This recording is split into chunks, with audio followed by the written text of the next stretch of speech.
නමෝ තස්සේ භගවතු වරහතු සම්මා සම්බුද්දස්සේ අතීතං නාන්වාගමෙය්‍ය නප්පටිකං තේ අනාගතං යදතීතං පහිනං තං අපත්තං ච අනාගතං පච්චුප්පන්නං ච යෝ ධම්මං තත්ථ තත්ථ විපස්සති අසංහීරං අසංකුප්පං තං විද්වා මනුබ්‍රූහයේ අජ්ජේව කිච්ඡං ආතප්පං කෝ ජඤ්ඤා මරණං සුවේ නහිනෝ සංගරන්තේන මහසේනේන මච්චුනා එවං විහාරින් ආතාපින් අහෝරස්ස මතන්දිතං සංවේ බද්දේ කරත්තෝති සන්තෝ ආචික්ඛතේ මුනීති. ශ්‍රද්ධාවන්ත පින්නතුනි, තුන් ලෝකාග්‍ර වූ භාග්‍යවත් වූ අරිහතු සම්මා සම්බුදුරජාණන් වහන්සේ විසින් රජගහනුවර වේළුවනාරාමේදී සංඝ පිරිසමතා දේශනා කළේ ඉතාමත්ම සිහි කටයුතු අනුශාසනාවක් මේ ගාථා පෙළ. මේක ගීතයේදී අපි සෑම දිනකටම නිතර සිහිපත් කළ යුතු අනුශාසනාවක්. මේ තේරුම අතීතං නාන්වාගමෙය්‍ය, අතීත කාලය ගැන කනගාටුවෙන් නොසිතිය යුතුයි. නප්පටිකංකේ අනාගතං, අනාගතය ගැන ආසාවෙන් යමක් නොසිතිය යුතුයි.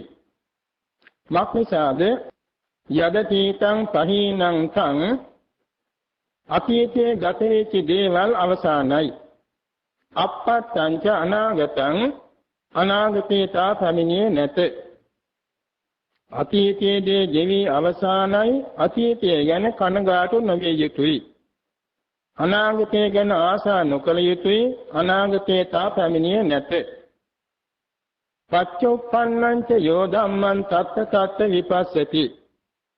වර්තමාන දවසේදී ඒ තන ඒ කටයුත්ත නැනනුවණින් කරන්නේ නම් අසංහීරං අසංකුප්පං, ඇලීමක්ද නැතුව ගැටීමක්ද නැතුව සං විද්වා මනුග්‍රහයේ ඒ නුවණින් ආબોධ කොටගෙන සිත දියුණු කළ යුතුයි.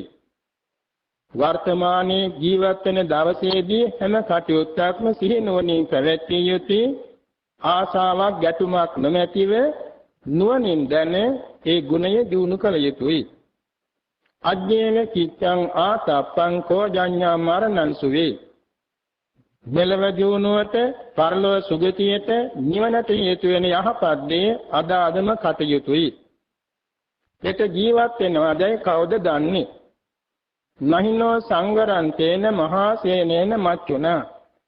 මහා සේනාවක් ඇති මාර්යා සමග අපට අපවීමක් නැත නේද?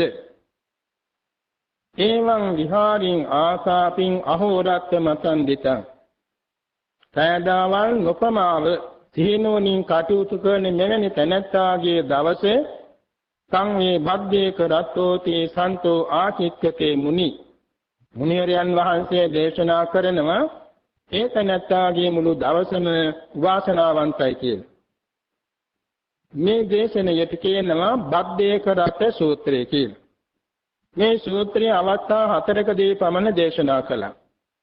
මේ දේශනේ දේවතාව ආගෙන භික්ෂුන් වහන්සේලා ඉන්නේ කැලෑවල ආරණ්‍යවල ඇහෙන්න අහසේ ඉඳගෙන කියලා තියෙනවා. එයින් භික්ෂුන් වහන්සේලා බොහෝම ධෛර්යමත් වෙලා පිළිවෙත් පුරා මඟඵල නිවන් අවබෝධ කරගෙන තියෙනවා. මේ දේශනාවෙන් වැදගත් පණිවිඩයක් අපි කාටත් ලැබෙනවා. ඒ කියන්නේ අතීත කාලයේ අපට සිහිපත් කරන්න පුළුවන් කාල පරිච්ඡේදයක් තියෙනවා. ගත වූ කාලය තුල දැන තේන වයස ඉඳලා මතක තියෙනවා. ඒ කාලය තුලදී දේවල් ගැන සිහි කරගෙන කනගාටු තමයි වෙන්නේ. අපට මෙච්චර නෑදෑයෝ හිටියන්නේ දැන් නෑනේ. අපට මෙච්චර ඉඩකඩම් තිබුණා, කුඹුරු තිබුණා. මෙච්චර ආදායම් මඟක් තිබුණා. මේ යාන වාහන තිබුණා. මේ විදිහේ හිතවන්තයෝ හිටියා. මේ විදිහේ කැම දීම තිබුණා. මේ වාගේ අපේ රූපෙත් ලස්සනට තිබුණා. මේ වාගේ අපේ ධාරණ ශක්තියක් තිබුණා. ඒවා ගැන දැන් නැති කියලා හිතනකොට කනගාටුවයි හිතෙන්නේ. නමුත් ඒවා ගැන හිතන ක්‍රමයක් බුදුරජාණන් වහන්සේ උපදෙස් දුන්නා. ඒ කියන්නේ අතීතයේහි තමන්ගේ හිතින් කයින් වචනින් යම් ප්‍රමාදොසක් වේනම් ඕක සිහිපත් වෙනවා පසුතැවෙනවා. එසේ පසු නොතෙවෙනු පිණිසත් වෙනත් දේවල් වල තියෙන අභාවය ගැන කනගාටු නොවනු පිණිස ඒ ගැන අවබෝධයෙන් සිහි කළ යුතු ක්‍රමය බුදුරජාණන් වහන්සේ උපදෙස් දීලා තියෙනවා. ඒ දේවල් ඒ තැනදීම ඇතිව නැතුව ගිය අනිත්‍යයි. ඇතිවෙන් නැතිවෙන් දෙකින් පෙළපෙළි පැවතුන දුකයි. කැමැතිසේ නොපවතී ගිය අනත්තයි පිළිකුල් බවින් අසුභයි. එතකොට කනගාටුවක් නෙමෙයි එන්නේ අතීත දේ ගැන ගැඹුරු ඥාන සම්ප්‍රයුක්ත කුසල චිත්ත පරම්පරාවක්. අනාගතය ගැන යම් දේවල් ගැන ආසාවල් ඇති වෙන්න පුළුවන්. නමුත් ඒවා ලැබෙයිද නොලැබෙයිද කියන කිස්තාවරයක් නැත. එනිසා අනාගතය ගැන හිතක් පහළ වුණා නම් ඒකත් හරවන්න ඕනේ අර වාගේ විපස්සනාවට. මේ අනාගතය ගැන අපි හිතන දේවල් අපට ඒ විදිහේම ලැබෙන්නත් පුළුවන් නොලැබෙන්නත් පුළුවන්.